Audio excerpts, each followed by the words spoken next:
Shout out sa ating mga suking nanonood ulit. Dito ako sa aking kasulok-sulukan. Pasensya muna, wala muna tayong shout out ha kasi hindi ko nakapaglista.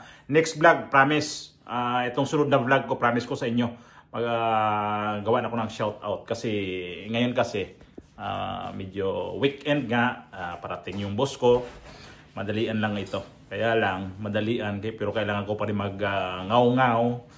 Magtalasiklaway ulit kasi napanood ko kasi itong balita na to na itong si Romeo Browner ay nagsalita tungkol ho dito sa mga sinasabi na may kudita na mangyayari noong rally noong nakaraang mga araw.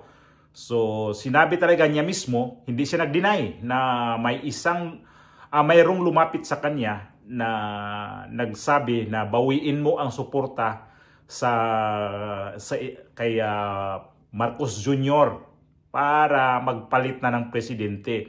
At sinabi niya na hindi siya nagpadala doon kasi siguro ang loyal niya kay Bongbong Marcos pa sa ngayon. At mayroon pa siyang sinabi dyan. Yan, in-screenshot ko o shout out po sa nag-comment sa akin na nag-screenshot daw ako. So anong masama doon?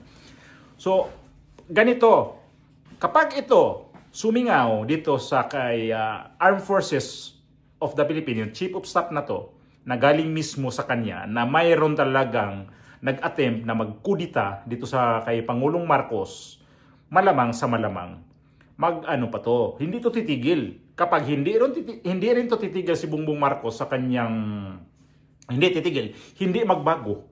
Hindi to siya magbago sa kanyang pamumuno, hindi magbago sa kanyang administrasyon. Sigurado matutuloy ito kasi ang itong officer na to na naghikayat sa kanya na mag-aklas ay mga retired. Paano kung ito mga junior na mga mga junior officer ang makuha? Ano magawa dito kay Browner kung ang mga junior officer nito mga dadami sila at haluan dito sa PNP? Wala silang magawa diyan. Nangyari na yan ha. Na nag-aklas nung panahon ni Marcos Sr. Ito yung balita. Inamin ni AFP Chief of Staff General Romeo Browner na may mga retiradong sundalo nagtangka umanong manghikayat sa ilang miyembro ng militar na bawiin ang suporta kay Pangulong Bongbong Marcos. Sabi ni Browner, siya raw mismo sinubukang hikayatin. Ginawa raw ang panawagan sa gitna ng mga protesta kontra katiwalian noong September 21. Sabi pa ni Browner, sabi raw ng mga retiradong sundalo na meron daw ibang mas nararapat anilang pangulo pero hindi nila sinabi kung sino. Gusto raw nilang magkaroon ng military intervention sa pamagitan ng kudeta o pagtatayo ng military junta. Tiwala naman si Browner na wala sa kanilang hanay ang tutugon sa panawagan dahil sa anyay professionals o professionalism ng hukbong sandatahan. Wala namang nangyaring kudeta, junta o anumang katulad na aktibidad noong September 21. Alam na rin daw ito ni Pangulong Bongbong Marcos na nagsabing buo pa rin naman daw ang tiwala niya sa AFP. So sa ngayon, alam na ni Bongbong Marcos daw na mayroon talaga nag-attempt na magkaroon ng kudita. So anong gagawin mo, Bongbong? Hindi ka pa rin magbago na sinasabi na nga na may nag-attempt ng kudita. So kasi loyal daw ang mga armed forces sa kanyang panunungkulan kasi siya pa rin daw ang presidente. Paano kung magsawa yan? Kasi ang dahilan daw dito sa mga men and uniform na to ay parang naapektuhan ang kanilang yung retirement.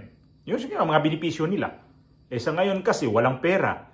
Siguro naantala o ano yung nangyayari sa kanilang mga benepisyo. So ang mangyayari talaga, magagalit itong men and uniform na to. Galit na nga yung mga ibang ordinaryong, galit na nga karamihan ang mga tao. Kaya lang hindi nyo matanggap yun. Naglabas pa kayo ng balita na tumaas ang satisfaction rating nitong si Bongbong Marcos. Paano tumaas? Na ito palang mga men and uniform ay mayroon talagang planong mag-aaklas. At ang tanong ko nito, bakit hindi tumatuloy-tuloy itong mga pag-aaklas sa mga sundalo na to? At hindi lang ang mga men and uniform nito nanawagan na mag-aklas na. Ang dami na. Especially ditong mga retired general, retired mga nagsiservisyo noon. Kasi ito ngayon yung tinatamaan talaga ng husto sa kanilang mga benepisyo nitong administrasyon na to. Alam naman natin kung paano si dating Pangulong Duterte na pangalagaan nito ang mga men and uniform na to. Yung mga maestra nga, pasensya na mga sa mga maestra, hindi nga masyadong pinapansin to dati sa administrasyon ni Pangulong Duterte. Sinisigurado niya tong mga to. Inaalagaan niya kasi alam nga niya kasi ang mga pulis naghanap talaga sila ng mga extra income na hindi rin extra income na maganda tingnan, pumapasok sa mga illegal na gawain. Kaya ang sinasabi ni Pangulong Duterte, taasan natin ang sweldo. At saka ang pagkaalam ko rin ito, kapag local government na medyo maganda ang lugar, maganda ang pagkasyudad, mayroon din to mga pulis na mga benepisyo doon na makukuha. Depende rin sa LGU kung anong ibibigay. Kasi alam ko to kasi kay Yormi na nagbibigay yata ng libre uniform o libre bigas, kung ano pang mga benepisyo na binibigay, mga allowances. So ito si Bongbong Marcos, sabi ko nga, nangatog na tuhod nito. Kaya siguro minsan pag nagsalita, lumilipad ang iisip nito kasi yun siguro naisip niya to, paano to pag biglang mag-aklas to? Yung lindol na nga doon siya sa Masbate, sinabi nga niya naglindol yata, tama ba? Marami pa tayong ginagawa doon sa nakaraan ng bagyo. Hindi pa tayo tapos doon sa nakaraan ng bagyo. Tinamaan na tayo ng panibagong bagyo. Tapos may lindol pa yata nung kagabi. Paano ba yan? Nasa harapan ka ng mga tao, magsabi ka ng ganun? May lindol pa yata. Ay naku naman, oo. Kaya siguro nga, itong administrasyon ni Bongbong Marcos ngayon, hindi talaga alam natin kung sino talaga ang nagre-rinda talaga nito, kung siya ba mismo o mayroon ba talaga sa dito sa kanyang mga nakapaligid na ito yung gagawin mo. Sa ngayon kasi wala na si Martin Romualdez, wala na siya dito. So, hindi ko alam kung pasimple ba to na magkita-kita sila o pasimpleng tawag na ito yung gagawin mo. Kasi total wala na ako sa pagka-speaker, ito yung gagawin mo para safe ka dyan. Di ba, alam mo kung ipapahamak din to si Bongbong Marcos ito kay Martin Romualdez. Di ba? Itong mga men and uniform ngayon na tinutukoy nito ni Browner, itong chief of staff na to, delikado. Pag ito yung mga general na mga retired, sabihin mo yan, retired na yung mga yan, hindi ka pwede makakasigurado dyan na yan mga yan. Paano kung ikaw, Browner, sa ngayon kasi nandyan ka pa, nakapwesto ka pa. Kung patuloy mo pa rin yan, dinidipindihan mo itong administrasyon na to, kahit na mali, kapag hindi rin kayo gumalaw, hindi ko sinabi na mag-aklas siguro makipag-usap kayo sa inyong tinatawag na chains of command. Yan naman ang nyo, di ba? Si Marcos naman ang inyong masusunod talaga lahat ang sasabihin ni Marcos, yun ang susundin nyo. Kapag mali na rin ang presidente, may karapatan naman din siguro kayo makipag-meeting dito sa inyong DND secretary kay Gibo Teodoro, o baka si Teodoro na rin, ano ba yan? O baka si Teodoro na rin naghanap din to ng pagkakataon na baka bigla tong mawala dyan sa sa kanyang posisyon.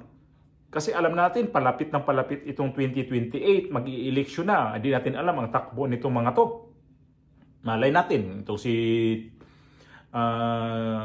Teodoro, may plano itong tatakbong anong posisyon. O hindi natin alam. Kapag hindi ito, hindi natin alam, baka ito rin yung gawing manok ni Bongbong Marcos. Kasi sa ngayon, si Bongbong Marcos Jr., wala pa naman talaga to siyang kumpleto kung sino talaga yung may plano nito na ipapatakbo niya. Kasi kung titingnan natin dito sa mga Rimulya, wala naman talagang chance sa dalawang Rimulya siya na kanyang i-endorso kung sino talaga diyan. May sinasabi pa na itong si Torre, Nicolas Torre, malabo din yun kasi tinanggal niya ni Bongbong Marcos. Hindi sila magkasundo nito mga Rimulya. So, sa ngayon, wala pa talagang matibay na kalaban si VP Sara kung mag-eleksyon man. Kung abot man ng eleksyon, kasi ito kasing balita na to na may mga kudita na mangyayari, hindi ko naniniwala. Sabi ko, paano maniniwala ako dyan sa mga kudita-kudita na yan? Hindi ko naniniwala So, ngayon, naniniwala na ako na may talaga, namumuo talagang pagkakataon talaga nito na napag-usapan talaga to na magkaroon ng kudeta dito sa administrasyon ni Bongbong Marcos. So kung ganun, mahirap ho yun kalabanin. Ang mga retired men and uniform na ang nagsabi kay Browner na mag-withdraw ka na, mahirap ho ito. Kasi yan mga yan, nagre-retired yan panahon, yung iba dyan karamihan nagre-retired yan panahon ni Pangulong Duterte. So makikita natin dito kung paano to lulusutan ni Browner. Kasi kapag hindi niya ito ma-handle ng maayos, paano itong mga junior officer ang makuha nito mga retired general, mga retired nitong men and uniform na to. Tapos plus mga PNP pa. So, delicates. So, ngayon pa lang nangangatog na itong si Bongbong Marcos sa kanyang tuhod kung ano ba talaga. Baka hindi ako abot sa aking termino nito. So, ang gulo na talaga, no? Men and uniform, mayroong mga problema pala. Tapos itong sa Senado ngayon, ang dami ng problema talaga.